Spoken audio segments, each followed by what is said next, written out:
ગણેશ છે. હું શંકર અને પાર્વતીનો પુત્ર છું.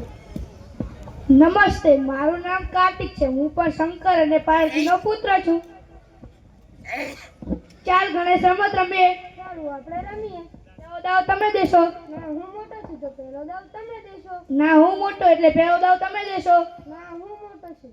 ના હું મોટો છું. ના હું મોટો. ના હું મોટો. ના હું મોટો. ના હું મોટો છું. ના હું મોટો. ના હું મોટો. ના હું જ મોટો. ના હું મોટો. ના હું મોટો. ના હું મોટો. પુત્ર ગણેશ, પુત્ર કાર્તિકેય. નમસ્તે માતાજી. તમે બંને શું કામ ઝઘડો છો? માતાજી, કાર્તિકે એમ કહે છે કે તે મોટો છે ને હું એમ કહું છું કે હું મોટો છું, તો તમે જ નિર્ણય લો કોણ મોટું. તમે બંને મારી માટે એક જ સરખા છો. તમે બંને એક કામ કરો, આખી દુનિયા ફરીને આવો, 68 તીર્થ ફરીને આવો. જે પહેલો આવે તે મોટો. માતાજી મને આશીર્વાદ આપો. હું હમણાં જ 68 તીર કરીને આવ્યો.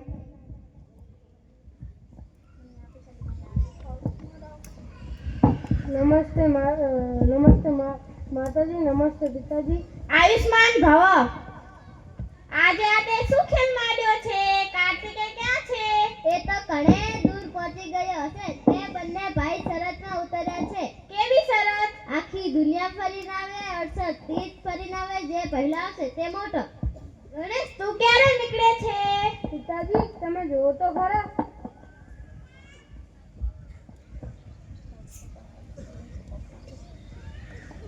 માતૃદેવો ભવ પિતૃદેવો ભવ માતૃદેવો ભવ પિતૃદેવો ભવ માતૃદેવો ભવ પિતૃદેવો ભવ માતૃદેવો ભવ પિતૃદેવો ભવ માતૃદેવો ભવ પિતૃદેવો ભવ માતૃદેવો ભવ પિતૃદેવો ભવ માતૃદેવો ભવ પિતૃદેવો ભવ માતૃદેવો ભવ પિતૃદેવો ભવ માતૃદેવો ભવ પિતૃદેવો ભવ.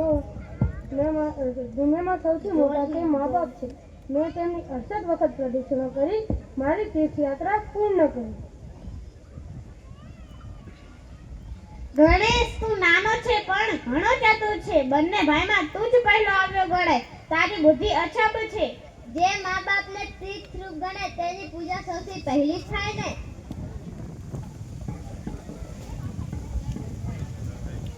માતા પિતા મને આશીર્વાદ આપો. હું 68 તીર ફરીને આવ્યો. આયુષ્માન ભવ. ગણેશ, તું વહેલો આવ્યો કે પછી ગયો જ નથી? દુનિયામાં સૌથી મોટા તે મા બાપ છે. મેં તેમની પૂજા કરી તેથી 68 તીર્થ મને પડ્યા અને મારી તીર્થયાત્રા તો ક્યારની પૂર્ણ થઈ ગઈ.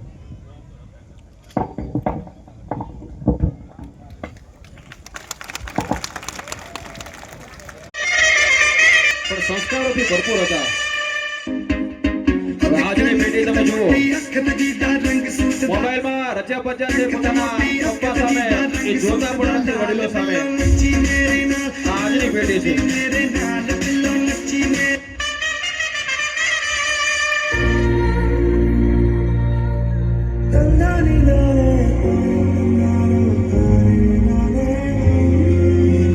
જૂની પેઢીના આપણા મિત્રો સાથે બેસીને એકબીજાને આગ્રહ કરીને જમાડતા હતા. હેત અને પ્રીત હતો, એમાં આવકારો હતો, મહેમાનગતિ હતી. અને અત્યારે આ મોબાઈલના રવાડે ચડેલી આપણી નવી પેઢી તમે જુઓ, ટિફિન લઈને જમવા બેઠા છે પણ કોઈનું ધ્યાન જમવામાં નથી. એમનું સતત ધ્યાન એમના મોબાઈલ ને રીલ્સ જોવામાં છે. બાજુવાળો શું કરે છે એ પણ ખબર નથી. આ મોબાઈલ થી ક્યાંક ને ક્યાંક આપણી લાગણીઓ, આપણી આત્મીયતા ઉપર ઘા થયો હોય એવું પ્રતિપાદિત થઈ રહ્યું છે. ગામના પાદરમાં શાળા છૂટ્યા પછી મિત્રો આ દેશી રમતો રમતા હતા, ગામડાની રમતો રમતા હતા. એમાં આત્મીયતા હતી, એમાં ધૂળ સાથેનો લગાવ હતો.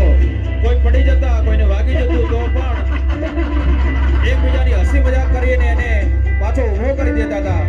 એ લખોટીની રમત હોય તો ભલે, આંબલી પીપળીની રમત હોય તો ભલે. આવા શરીરનું સૌષ્ઠવ હતું. શરીર પણ આમાં મજબૂત થતું.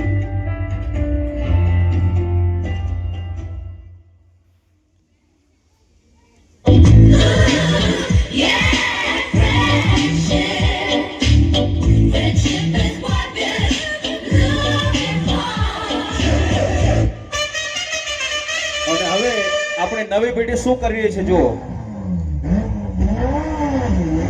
મોબાઈલમાં ગેમ રમવામાં એટલી બધી મશગુલ છે કે બાજુવાળો શું કરે છે એની પણ ખબર નથી.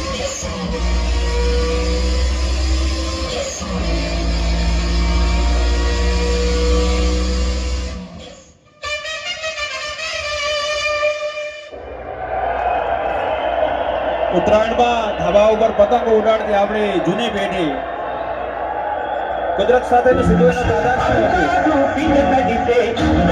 સાથે મળીને આનંદ કરી શકતા હતા.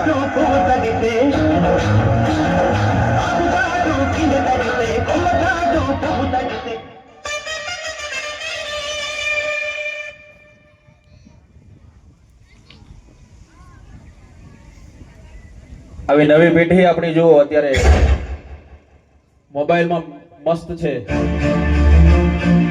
બોલો રમવા માટે એક બાળક બોલાવવા આવે પણ કોઈને ટાઈમ નથી રમવા માટે.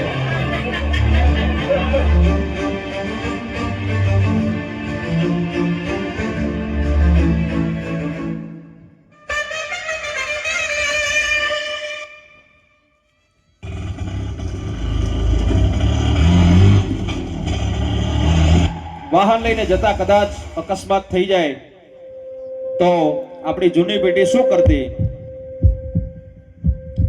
એને ઊભો કરવાનો પ્રયત્ન કરતી, એને મદદ કરવાનો પ્રયત્ન કરતી, એને દવાખાના સુધી પહોંચાડવાનો પ્રયત્ન કરતી. મદદ કરી અને કોઈ ઘાયલ થયું હોય તો એને સારવાર માટે, સેવા માટે આપણી જૂની પેઢી લાગી જતી. અને અત્યારે નવી પેઢી શું કરે છે?